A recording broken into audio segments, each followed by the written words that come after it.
Do you stream on a Roku, Fire Stick, Android TV, or Apple TV? Now you can watch 6ABC 24/7 with the 6ABC Philadelphia streaming app. The big story on Acton. Search 6ABC Philadelphia and start streaming today.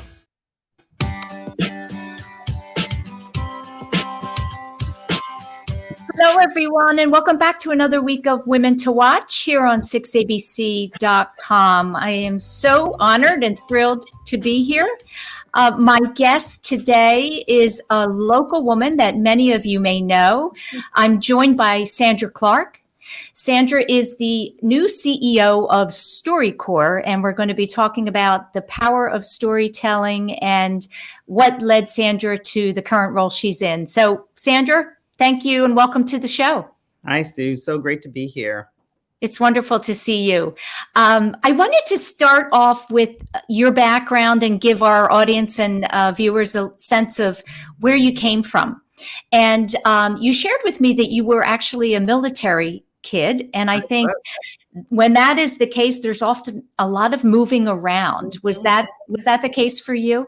It was in my younger days. So up until about the fourth grade, my family did a lot of moving around. Every 2 years is usually the military gig, at least for the Army. My mother's from Japan, and my father is from Louisiana. And so, a lot of our tours back and forth were to Japan. So there were 4 of us kids, and I was the only stateside baby. I was born in Fort Bragg, North Carolina, and everyone else was born in Japan. Wow. What is your connection to that side of your heritage? Yeah, well, it's funny, when I think back on my childhood, and much of it I have forgotten, or maybe I just forgot on purpose, but so much of my richest memories are from being in Japan. And, we were on a military base, but it was very close to, we would just go down some steps and there we were in the Japanese marketplaces. So I think, I remember less of my own experience than I think about what it must have been like for my mom.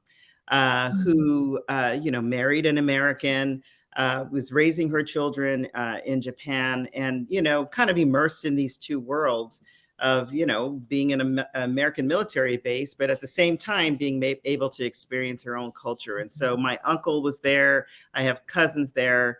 Everyone has passed. And so, but my cousins are still there. So, I would love to go back. It's on my bucket list of going back to Japan and really experiencing it as an adult. Yeah. Initially you wanted to be a doctor. I did. Yeah. You did. And, when did you give up that dream?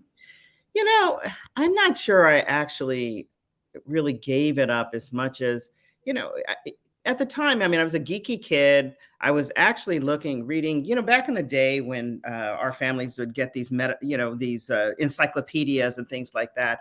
And we actually had like a medical manual. And so I was looking at the human body and kind of thinking of being a doctor all throughout. And I think sometimes we just don't know the possibilities that we have. And, I was the first in our family to go to college. It was really, we didn't have all these options of going to the internet and doing all this research and things like that. I knew somehow my parents raised us to know that we were all going to college and we were all going to have to figure out how we had to pay for it. My dad was on a modest military income. So I think a lot of those kind of things just kind of, it wasn't so much I gave up the dream, but journalism kind of came to me. I went to a high school journalism workshop. And so those early kind of things that happen in our lives that we don't know are impacting us. And my first assignment was interviewing the wife of a basketball player who died very suddenly from a brain aneurysm. I was 16 or 17 years old, and I happened to win an award for that article. And then I was recruited to the Philadelphia Inquirer as an intern. Wow. That's young. How did that story impact you? In a couple of different ways. It impacted me and showed me what I could do. It also, I think, was very, I was a shy kid. And so talking to this person who's, suddenly experienced the death of her husband, Mhm. I think the player was 22 years old at the time. And so interestingly, I became an editor and not a reporter. I mean, that was a difficult experience for me as a young journalist. And at the same time, it is kind of what led me to behind the scenes work, because I wasn't sure I could do that every day. You've mentioned being a shy kid a couple of times. Mhm. Has your career, which has been incredibly successful, with the Philadelphia Inquirer, with WHYY, and now as the leader of StoryCorps, would you say that you've become more confident Oh, um, throughout? yeah, yeah. I think, there are times when, we just have to draw on what we know. People can tell us over and over again, right? You have all these skills, you've got talent, and you're going places. And until we really know how to believe that in ourselves, I Mm. think we can't quite, turn the corner on things. And I don't know. I really built my career, I think, on just paying attention to people who are unseen and unheard within organizations, right? I Mm. mean, most of our companies, organizations, we've got the stars and we have the people who kind of, fill a lot of the space. And for me, I knew there were so many people who had so much to offer, and often were unseen and unheard. And that's really kind of how I built my career, just quietly, paying attention to those who were doing the work, and who knew way more about companies than they were ever able or given the opportunity to reveal. And that's what kind of gave me, I think, the confidence to just realize that, maybe I had a bigger calling. Yeah, you shared with me you always had this sense of service, Hmm.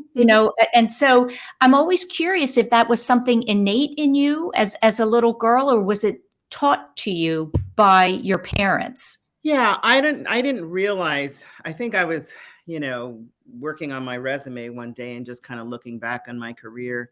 And I'm not even sure I understood that, my sort of sense of service was so obvious to me until I kind of looked back and saw that thread through so much of, what I had been doing. I think it really did start with my parents, and my dad in particular. He was a career military guy. He, went into the military when he was very, very young. Grew up in a very, in poverty, and it was really the thing that changed his life and made my life possible and all of our lives possible in our family. But to think of the kind of service that he did in the military, here's this African American guy fighting for our country, when America didn't exactly love, Black folks back, right? And so Mhm. I think of what it took to have that sense of service, even with those, knowing that, through so much of his life. But it didn't change a single thing about him. I mean, he raised a flag in front of our house every day. He, really fought hard for our country. He became a mall walker after he retired. And after he died, so many people told us how he saved their marriages, because as he walked through the mall for hours a day, people would come out to him because they knew he was this amazing listener. And so he was this person who, people said he listened to us and he gave us great advice. And this is why our families are together now. So I think of that legacy, of listening, and I bring it forward to today. And I think that there's a definite thread there, through my Yeah. life. Yeah. Sometimes I think the desire to kind of help the people around us is more of a driver, Yeah. right? To raise our hand and speak out than it is for ourselves. And Yes. you Yes. really seem to be that kind of person. Mhm. Yeah, absolutely. I mean, I think that the, really measure of our success sometimes, we get some, especially in the career world, right? We can get caught up in so many other measures for success, but ultimately, I think it is, who we've lit the path for. Somebody lit the path for me. And, how I've not just passed the torch, because I think we always keep the torch in our hands as we're trying to, bring others along too. But the real measure is, how we reach back without being asked. And that's kind of fundamental to, sort of how I was raised, but also how I try to, live my career as well. Yeah. Everything about your career has been storytelling. And I wonder if you can tell me, what do you think is the key to telling a good story? What are the things that especially aspiring journalists should be Yeah. thinking about? Yeah. Well, a story is only good as the information that we gather. And so really good storytelling starts with just great listening. It starts with not going in with preconceived notions about what someone's story is, Mm. not making people have to make binary choices. I mean, do you feel this way about this or that way about that? I mean, underneath everything is a why. Underneath everything is stories that people don't even know that they have this amazing story to tell. And so how we get that story is really the key. It's the how, and it really is about building trust with the people you're talking to. It's about sending a message to them that you will honor their story and do right by it. That you will not, frame it in a way that you feel is a better story. I mean, most people have tremendous stories to tell. So it's really about gathering and the trust building in that relationship as you're listening to that story.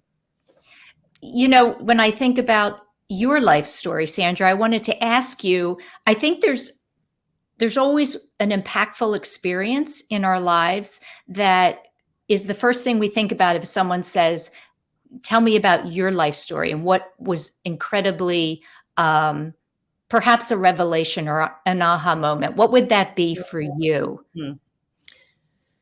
That's a great question, Sue. I think there are maybe two things that I've come to realize. I'm not even sure, again, that I knew it at the time. When I got into journalism, one of the things that I realized was I never saw in media a representation of my parents. I never saw, an African American man and a Japanese woman, who had created this life together. Multicultural households, even up to now, today, are not particularly well represented in media, and I think that has had such an impact on why we, as just a company, a country, and a culture, don't necessarily have understanding of each other's experiences. Because I think that there's really real big gaps in representation. So that was one of them. And I think the other one was when I went into the Peace Corps. And I went in with this whole notion, right, that I was going to help people in Guinea-Bissau in West Africa, that I was going to be an author at the end of it. So I took all these copious notes in my diary. 2 years later, when I went back and read what I wrote in my diary, I realized that so much of it was through the lens that I grew up with, and that I was seeing the world in a way that I came to understand very differently after 2 years. Once I understood the language, once I got to know people and really see the world through the eyes of how they were living it. It was a real great, important lesson for me in journalism, of really kind of checking our own lenses sometimes, right? Mhm. And understanding that, we think we know and we may not know. We think we understand and we may not understand. And people, again, have so many stories to tell. And so that was a real lesson for me. And it's also something that I continue to share with my staffs, regardless of where I worked, of always being aware that our lens is skewed for a reason, because we grew up with that, right? We grew, and Yes, yes. our own experiences inform certain things about how we see the world, but there's much more to be understood than what we might know at that moment.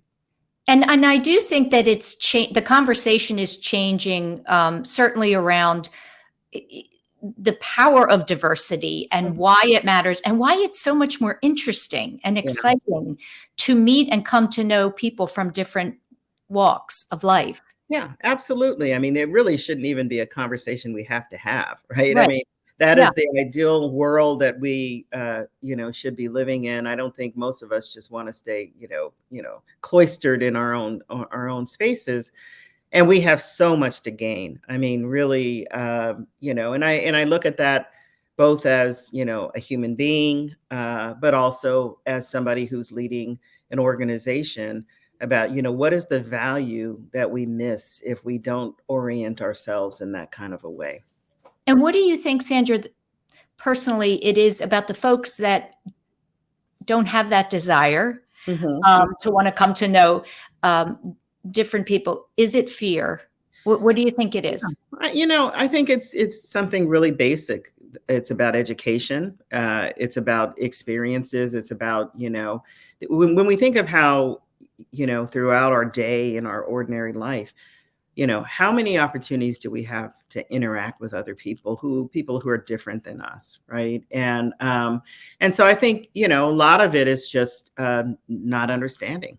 A lot of it is just never seeing and experiencing, and then and again, we are also in a time where there's just so much, sort of media coming at us, media of all kinds, right? We're talking about social media and all these kind of things that kind of overwhelm our lives in so many different ways. And I think we're not as discerning as, we need to be. I don't think we even know what's happening to us half the time, right? Yeah, I think you're right. And so we just kind of go where the images are. It's so easy for, someone to create an image or a story, and way too many people believe it. Yeah. Listen, we're going to go into a break. And when we come back, I want to talk about the concept of StoryCorps. I think it's so brilliant. You're watching Women to Watch. I'm Sue Rocco. We're going to go into a break. Stay with us for our watch team if you're listening on WPHT, and we'll be back with Sandra Clark.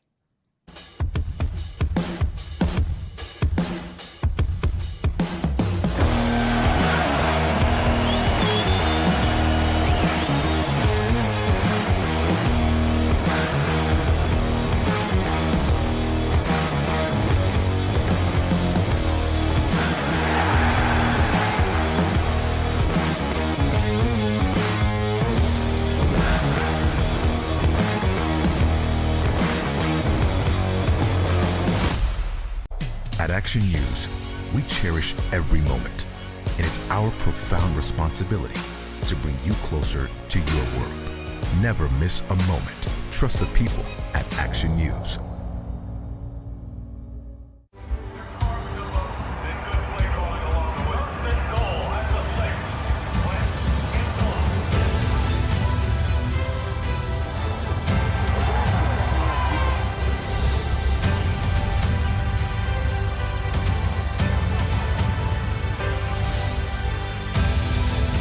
Field of life, First Trust Bank is there for you. 1, 2, 3. Because Philadelphia dreams deserve a Philadelphia bank.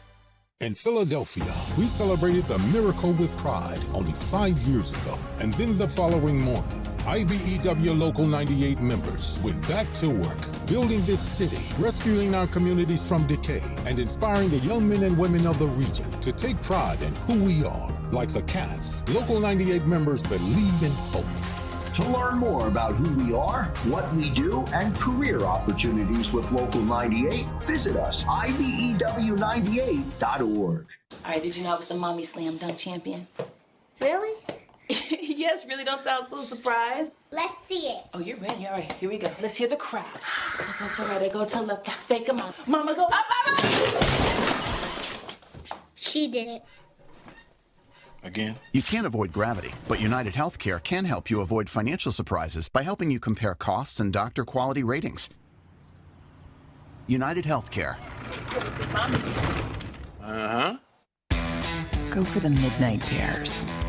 Go for the game. Go for the hits. Go for the fans. Go for the win. Go to Ocean Casino Resort. Book your trip at theoceanac.com. Do you stream on a Roku, Fire Stick, Android TV, or Apple TV? Now you can watch 6ABC 24/7 with the 6ABC Philadelphia streaming app. The big story on Action News. Search 6ABC Philadelphia and start streaming today.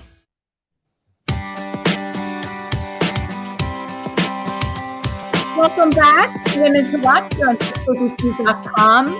I'm speaking with Sandra Clark, the CEO of StoryCorps, and I just want to mention as well, we have a really wonderful show this week.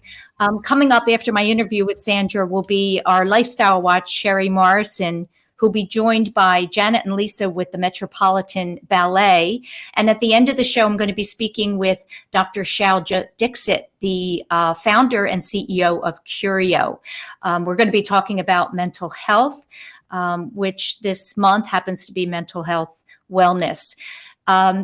So Sandra, I wanted to talk to you about the StoryCorps, and for the viewers who are not familiar with it, I think the concept is so brilliant, and I wonder if you can share a little bit about it and the mission behind it. Absolutely. Well, StoryCorps is a place of hope to be. We'll start there. As you said, I've been involved in storytelling my entire career, but StoryCorps is a unique thing. It started in 2003 by the founder, Dave Isay. He's a really fantastic guy. He is my partner at StoryCorps.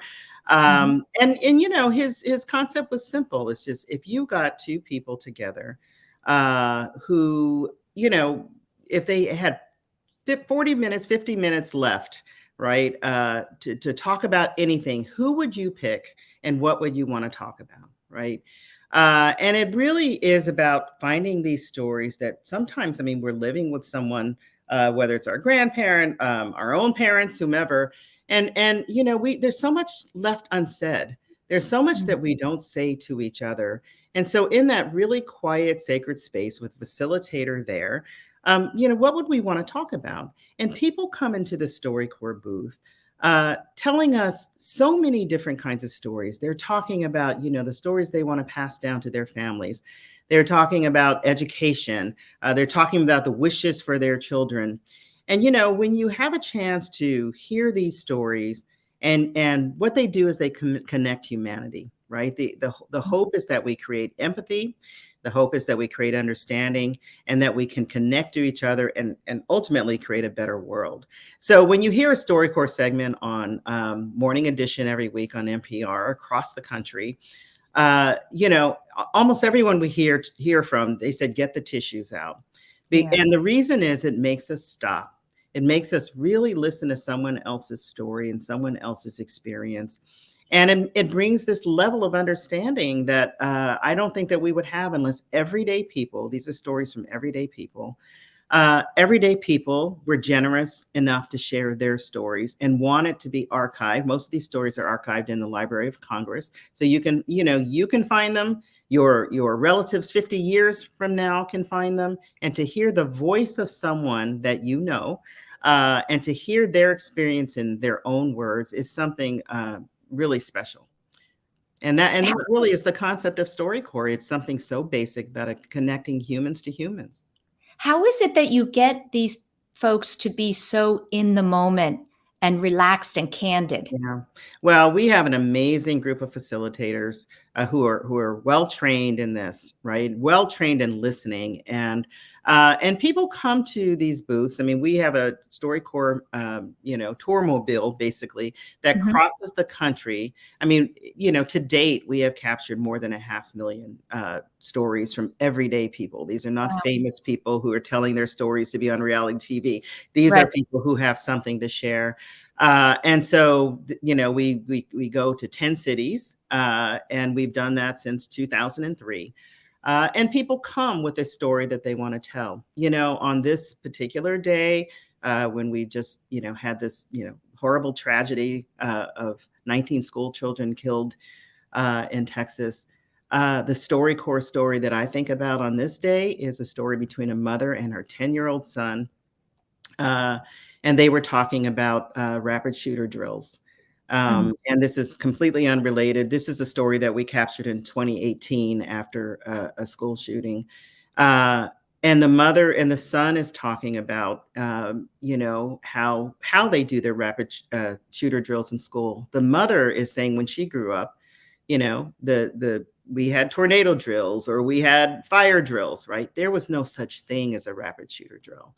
And when she's hearing, her son tell the story, what that experience is like, but also talking about how if something like that happened in his school, he would take a bullet for his classmates so that they could go home to their families. Wow.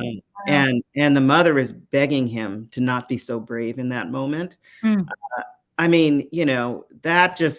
brings it all home, right? Yeah. And so StoryCorps, is about everyday stories from everyday people.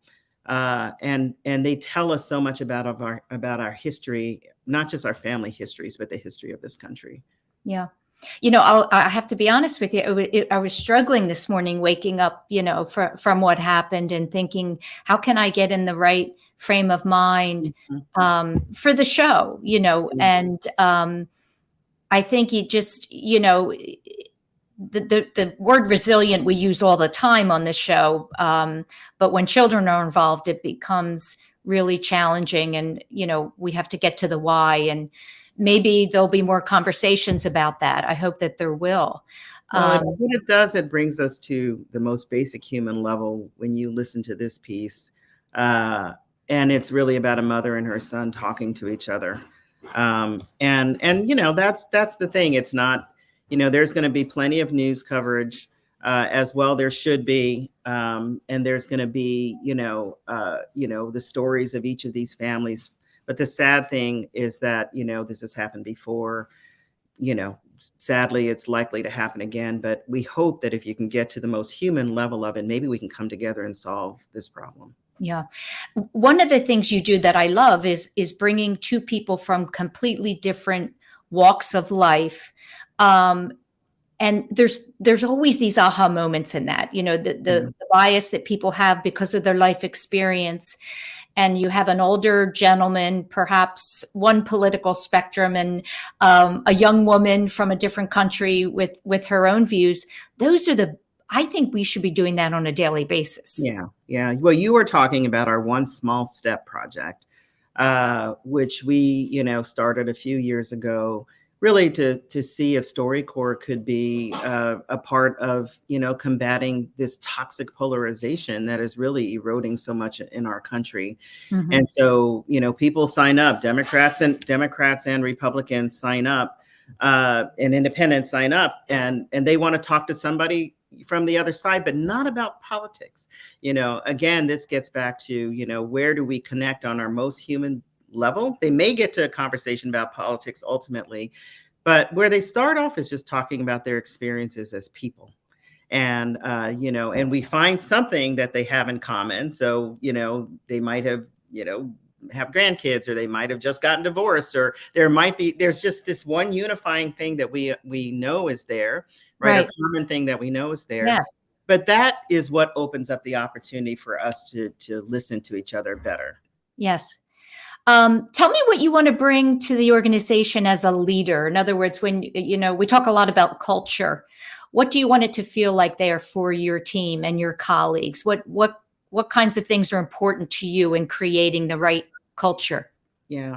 Well, I think it's, really living what StoryCorps is, right? I mean, we are out there, hearing other people's stories. We're out there really, creating sacred space for each other. And I think internally, we also have to do that, right? We have to listen. We have to, really celebrate our diverse cultures. And we have to also understand, the role that StoryCorps plays in just trying to lead us forward as a country. And we have to start living those principles within our own company. Can you tell me, Sandra, what you think are the pros and cons of social media? Something that we were fortunate, I would say, to not have growing up. But there are some advantages, but there's a lot of toxic information. Sure. Well, social media is a big thing, right? I mean, on the one hand, it was the thing that helped us build community, in its most pure form, right? I mean, we were able to connect to each other in this really fast moving world, and, share pictures and stories and stay connected to each other. But the reality is that there's a whole business around also making sure that our divisions are accentuated as well. And you've got algorithms, right? So the more divided people are, sometimes those posts are the things that rise. There's a lot of money being put into, how you game social media to really, live out a lot of agendas that I think are not working on our behalf. And so, with every good, there's bad sometimes.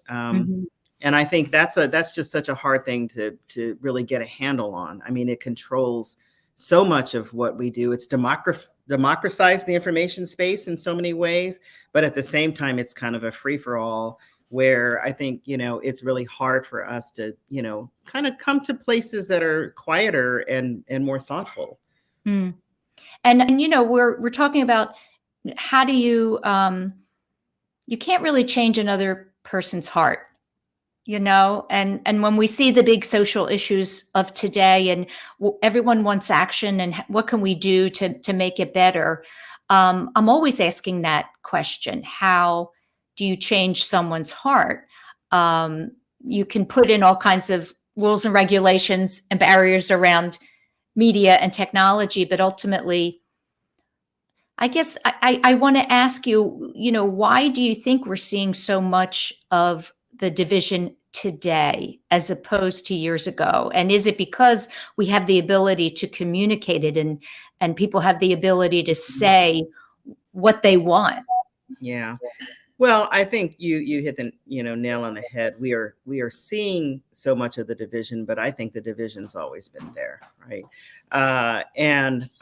So seeing that in social media, seeing that across all of our feeds, like nonstop, day after day, it's just there. It is just there. I think these how often do we have a chance to just see each other, sit across from each other, really spend time together? And I mean, that's from the youngest person to, to the oldest person. I mean, those opportunities to really have these places of understanding sometimes feel fewer and fewer and fewer.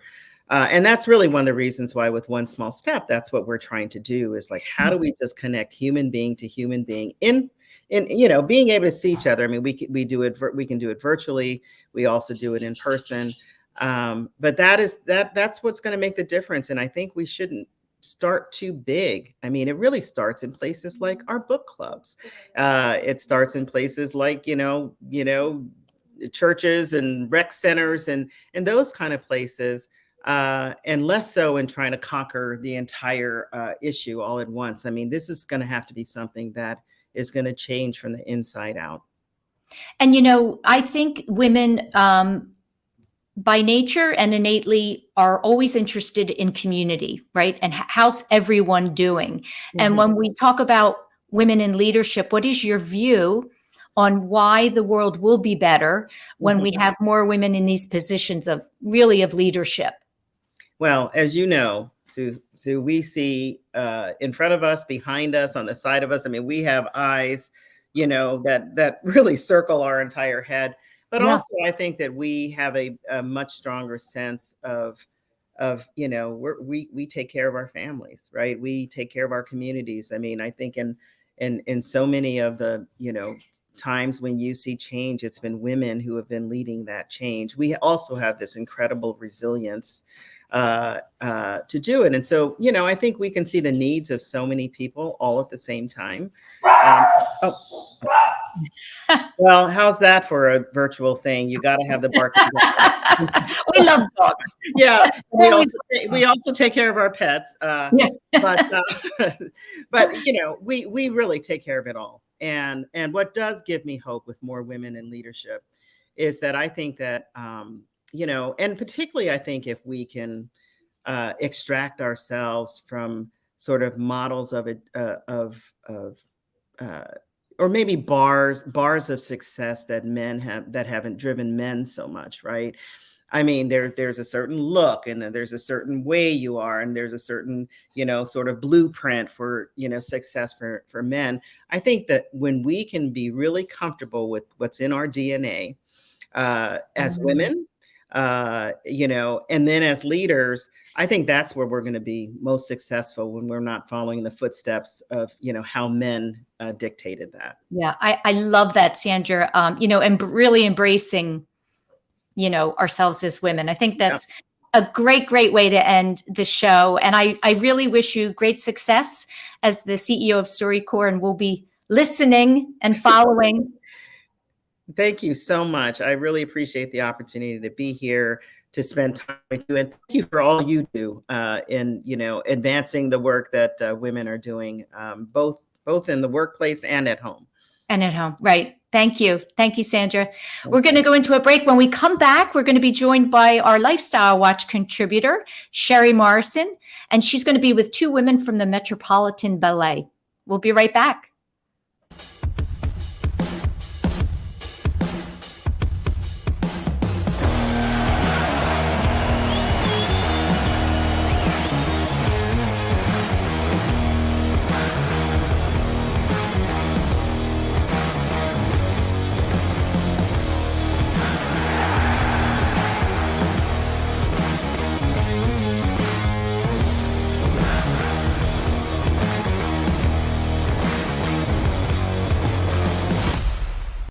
At Action News, we cherish every moment, and it's our profound responsibility to bring you closer to your world. Never miss a moment. Trust the people at Action News.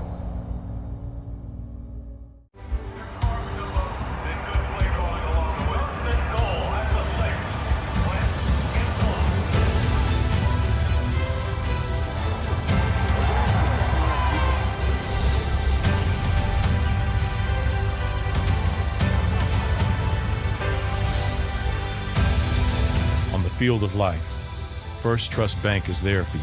Champions on three. 1, 2, 3. Because Philadelphia dreams deserve a Philadelphia bank. In Philadelphia, we celebrated the miracle with pride only 5 years ago. And then the following morning, IBEW Local 98 members went back to work, building this city, rescuing our communities from decay, and inspiring the young men and women of the region to take pride in who we are. Like the Cats, Local 98 members believe in hope. To learn more about who we are, what we do, and career opportunities with Local 98, visit us, IBEW98.org. All right, did you know I was the Mommy Slam Dunk Champion? Really? Yes, really, don't sound so surprised. Let's see it. Oh, you're ready. All right, here we go. Let's hear the crowd. So go to right, I go to left, fake a mom. Mama, go up, mama! She did it. Again? You can't avoid gravity, but United Healthcare can help you avoid financial surprises by helping you compare costs and doctor quality ratings. United Healthcare. Uh-huh. Go for the midnight dares. Go for the game. Go for the hits. Go for the fans. Go for the win. Go to Ocean Casino Resort. Book your trip at theoceanac.com. Do you stream on a Roku, Fire Stick, Android TV, or Apple TV? Now you can watch 6ABC 24/7 with the 6ABC Philadelphia streaming app. The big story on Action News. Search 6ABC Philadelphia and start streaming today.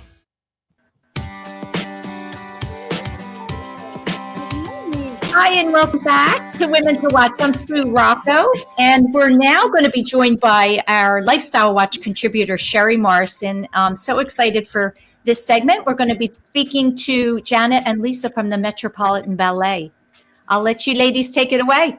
Thanks, Sue. I'm on location today in Jenkintown at the Metropolitan Ballet. I'm being joined by the founder and director of the Met, Lisa Collins-Vidnovic, and also by the founding board member and creator of M3, which is Math, Music, and Movement, Janet Blenheim. Welcome to the show, ladies, and thanks for coming in today.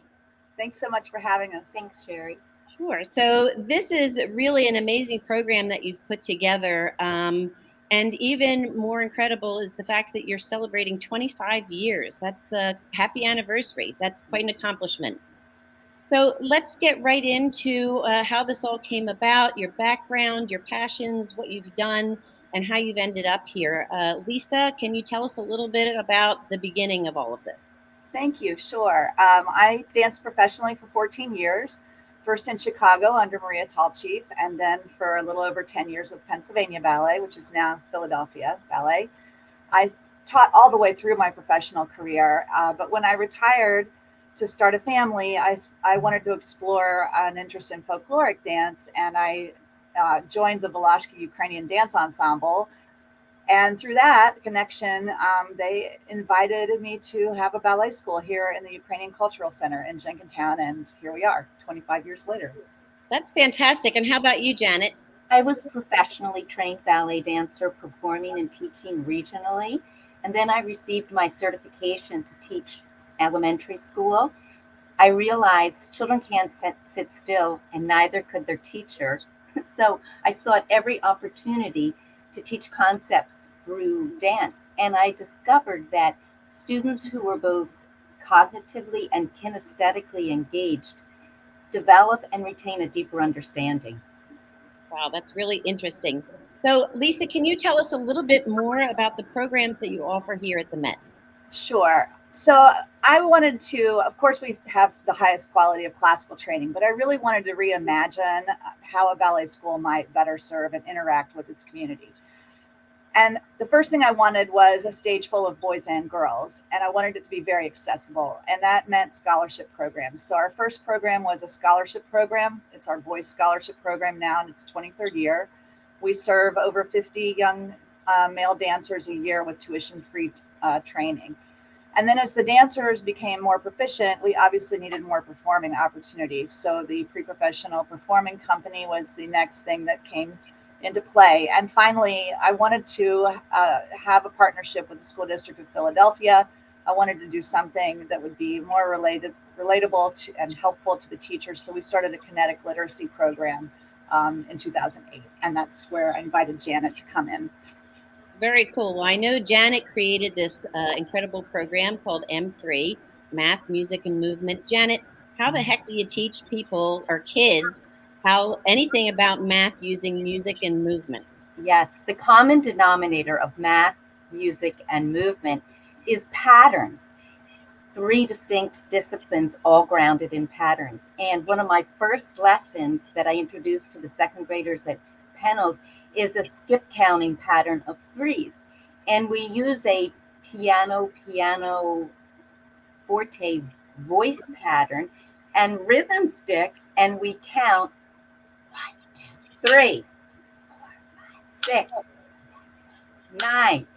And while we're doing that on a huge hundredths chart, we color in that third note we accented, and voila, you have all the multiples of 3, and also an incredible visual pattern on diagonals. And then, of course, we dance the pattern using ballet terms, and just a joyous way to learn the multiplication tables, really supporting the Chinese proverb, I hear and I forget, I see and I remember, I do and I understand. A great connection, having kids make that connection with something that they're doing naturally and artistically. That's really unique thinking. So moving on and forward, Lisa, to another 25 years, I hope. What do you envision? I really invite as many families and children to come and experience what we're doing out here at Met. We have a wonderful performing season every year with a family concert. Come and audition for our boys program. Come and take lessons in the summer. And I just hope we can be a great cultural resource for the next 25 years. Well, that's great. That's awesome. So if anybody is interested in learning more about your program, I hope that you will check them out on their website, which is across the bottom of the screen. And I hope that you'll look forward to joining me next week. I'm going to do a unique wine pairing, a mother-daughter team out in Galen Glen Vineyard and Winery. And I think that it's just going to be a really interesting interview, and I appreciate your time today. Thank you so much, ladies. Back to you, Sue. Thanks, Sherry and Janet, Lisa. I love what you're doing, exercising the brain and the body, right? Thank you so much. Awesome. Thank you. We're going to go into a break, and when I come back, I'm going to be joined by Dr. Shalja Dixit. She is the founder and CEO of Curio. We'll be right back.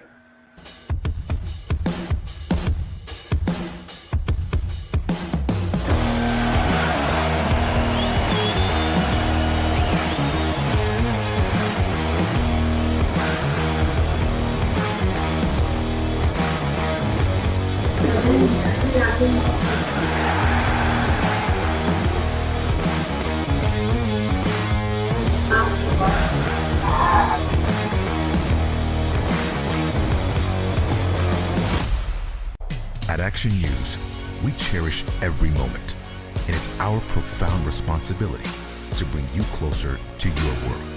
Never miss a moment. trust the people at Action News.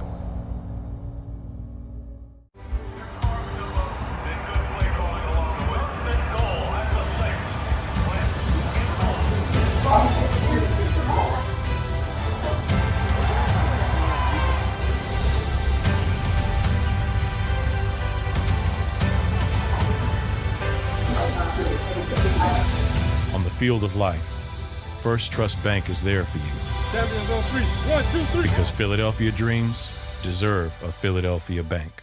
In Philadelphia, we celebrated the miracle with pride only 5 years ago. And then the following morning, IBEW Local 98 members went back to work, building this city, rescuing our communities from decay, and inspiring the young men and women of the region to take pride in who we are. Like the Cats, Local 98 members believe in hope. To learn more about who we are, what we do, and career opportunities with Local 98, visit us, IBEW98.org. All right, did you know I was the mommy slam dunk champion? Really? Yes, really, don't sound so surprised. Let's see it. Oh, you're ready. All right, here we go. Let's hear the crowd. So go to right, go to left. Take them out. Mama. She did it. Again? You can't avoid gravity, but United Healthcare can help you avoid financial surprises by helping you compare costs and doctor quality ratings. United Healthcare. Go for the midnight dares. Go for the game. Go for the hits. Go for the fans. Go for the win. Go to Ocean Casino Resort. Book your trip at theoceanac.com.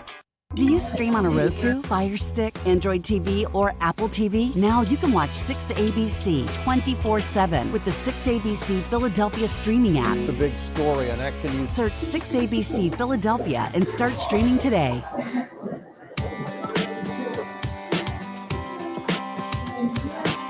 Hi, and welcome back to another week of Women to Watch. I'm Sue Rocco, and I'm so very honored to welcome to the show Dr. Shalja Dixit. Shalja's going to be one of our brand new partners for the show, and she's going to be leading a wellness watch. Shalja, welcome to the show. Thank you, Sue. Really appreciate it, and thanks for inviting us. We're happy to have you. And why don't you start by telling us a little bit about your background? Sure. So, and again, as you said, we are really looking forward to partner with you as we do this series of Health Watch and try to, bring awareness around women's mental health. We'll talk more about it. About my background, I'm a physician by training. I did my initial training in India and then came to US many years back. So Princeton is home now for me. And I started this company about 3 years back, looking at the unmet need that is there for women's mental health. So I have been involved in many product launches. I worked most of my career in pharma industry and have been involved in many mental health product launches. One thing which was very clear was that the unmet need that exists for women's mental health and also going beyond just a pill. So we talk about a pill, but pill does not cover all aspects of a person's journey, if I may say. And that's where Curio came in, which is a digital platform, to take care of women's mental health all across her life cycle. Right. So through the various stages of life, which, my goodness, women... You just get used to one phase and then you're going into another phase. And tell us exactly what Curio is as a digital therapeutic platform. Yeah, so I'll start with what actually you just said, right? So it is true, women go through different stages in their life cycle, but every stage of life cycle for women is different. So let's talk about from adolescent to when you are thinking about family or fertility, when you are thinking having a baby, perinatal and postnatal program, and then perimenopause and menopause and ultimately aging. So all through this life cycle of women, there is a direct connection between the physiology in women. What I mean by that is hormones and what they are going through, the physical aspect. And on top of that, we all know that women are predisposed to mental health conditions much more than men because of the stigma, societal aspect, and other stress that women go through. So that's what Curio does. Curio is a digital platform that in each stage of women's life provides the right kind of tools and aids which can augment and help her take care of her mental and emotional health. One important aspect is these are self-learning tools. So it takes care of the stigma, and we meet women where she is. What I mean by that is that this is a digital application. She can actually download it or go on the website on her phone and spend 10 minutes every day to go through some modules that that tell her how to adjust and take care of her emotional and behavioral aspect in each stage of her life cycle. So they're unique to the stages of women's life cycle. So if I were to ask you what makes a woman's mental health different from a man's mental health, it probably would be the hormonal piece, but what else is the difference? That's a really good question, because we are often asked, why even think about mental health is a problem, right? We as a nation, are in a mental health pandemic, if I may say. And one thing that unfortunately this COVID did was, exacerbate that problem even more. That problem even became bigger during this last 2 years of pandemic. We are often asked, as you are asking, what's different about women's mental health? Mental health is a mental health. But the thing is that with women, the physiological aspect, hormones, the societal stigma, and other things do have a different impact on women's mental health. So let's talk about some numbers. Even the prevalence of mental health condition are twice more in women. Women are twice or thrice more likely to get mental health condition than men. So the predisposition is more, prevalence is more, the societal aspect is different. Women interact with the digital tools in a very different way. And most importantly, the physiological aspect is very different. So I want to just break it down a little bit more to give an example. So for example, the estrogen, plays a very important role. One of the female hormone plays an important role, but there is a direct mind-body connection. So when in perimenopause or menopause phase, the estrogen fluctuates, and that has an impact on emotional aspect as well. There's a lot of science today that validates that or talks about that. So that's what we are talking about. That's why women's mental health is different. Shelja, can you talk about where is the gap when it comes to postpartum depression? Because I know one of your you're going to be focusing on that first and foremost. Yeah, so our first product is for prenatal and postpartum, right? So postpartum, again, the numbers are just, the problem is bigger than what we think. 1 in 5 women suffer from postpartum depression. And when you talk about all the way a spectrum, meaning anxiety, depression, during the pregnancy and right after delivery, the numbers are actually as high as 40% of the women have some kind of postpartum blues. That's what we are talking about. That's our first product. The name of our product is Mama Lift. So you can go into mymamalift.com. It's a digital product that helps a woman manage her anxiety and depression during pregnancy and after pregnancy. And again, as I said, the numbers are very high.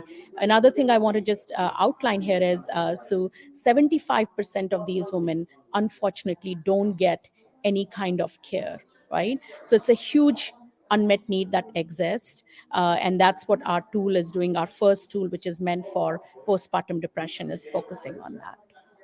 So one of my questions for you was, what is available today and what's coming around the corner? I know this will be developments ongoing, probably, for years, but if someone comes and uses the app today, what will they find, and what's in the works? So we are looking stages by stages, phases of women's life. The first one, where we believe is the highest impact and highest unmet need, is pregnancy and postpartum, right? Because it just does not impact a woman, it impacts the family, the infant, the child, and so on. So that's the first one. After this, we are looking at fertility. Again, the women who are going through fertility journey, they have a huge emotional and stress aspect. That's our next application. And then we are looking at perimenopause and menopause, because that's, again, a very big transition stage for women from a physiological aspect as well as, emotional aspect. So those are products that we have lined up. for every phase of women's life. And then we have others that we will be launching towards next year. And hopefully covering this circle of life, what we call for women, all the way from adolescent to healthy aging. Yeah. You know, we're going to be so fortunate to have you ongoing, bringing this really important information. What do you hope to bring to this segment as our Wellness Watch contributor? What is it, other than the physiological facts? What is it that you hope to bring to women? So I think there are two things besides the physiological aspect. One, I'm hoping by having this conversation, we are destigmatizing the mental health, right? We need to start acknowledging, talking about it like this is normal. You know, this is happens. It's okay to be not okay. It's okay to not feel okay. So that's the first thing. I'm hoping this conversation. And then the second thing is I would like to bring in more experts in this area, you know, hopefully even some stories, you know, to talk about that what exactly women went through. So I'm really hoping that we are able to spread the awareness and take care of stigma and normalize this dialogue around mental health for women. Yeah, I think that's so important. And, you know, in light of what is going to be a very tough week, you know, with regard to mental health, I think there's so many things we can be doing and should be doing across the board. But you're right about eliminating the stigma. And I do think we're talking more openly about the fact that wellness to the body is as important as wellness to our mind. Absolutely. It's all starts with mind-body connection, right? So let's take care of our mental and emotional state. There are tools out there. Let's leverage them, you know, and I think that will have an impact just not on women, but society at large. I just want to leave with one thought as we talk about health equity and women taking a leadership position, and your segment is just so important for that. I think this particular aspect, mental and emotional, has to be taken care of if we want women to take on, you know, a leadership positions and move on and be a very important contributor and be recognized as an important contributor to the society. So that I just want to leave that thought. Well, I agree, and I'm really looking forward to all of your segments, Shailja. Thank you so much for being with me today. Thank you, Sue. Thanks so much for inviting us. And that is it for another week of Women to Watch. I'm Sue Rocco, and so grateful to 6abc.com for bringing you the show. And next week, I'm going to be joined by Deborah Brooks. Deborah is the CEO of the Michael J. Fox Foundation. Have a wonderful week, everyone, and thanks for being with me.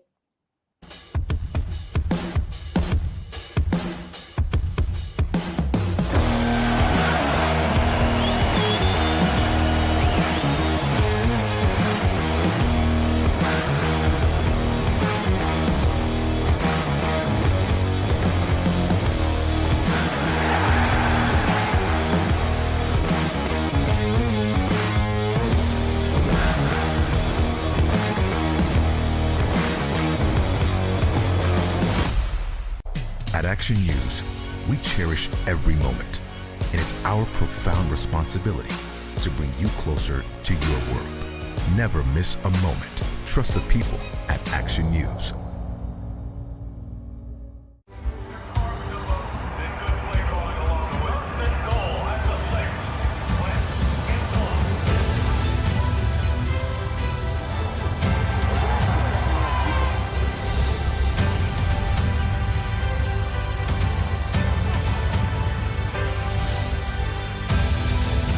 Field of life, First Trust Bank is there for you.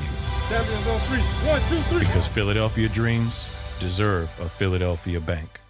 In Philadelphia, we celebrated the miracle with pride only 5 years ago. And then the following morning, IBEW Local 98 members went back to work, building this city, rescuing our communities from decay, and inspiring the young men and women of the region to take pride in who we are. Like the Cats, Local 98 members believe in hope.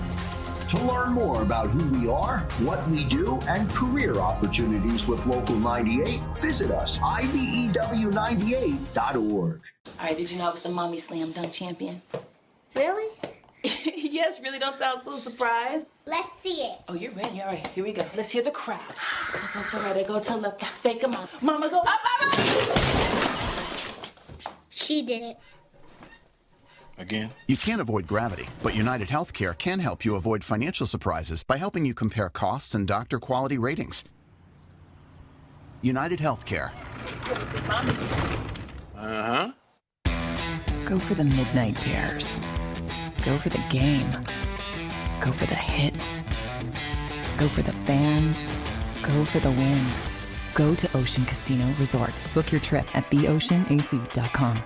Do you stream on a Roku, Fire Stick, Android TV, or Apple TV? Now you can watch 6ABC 24/7 with the 6ABC Philadelphia streaming app. The big story on Action News. Search 6ABC Philadelphia and start streaming today.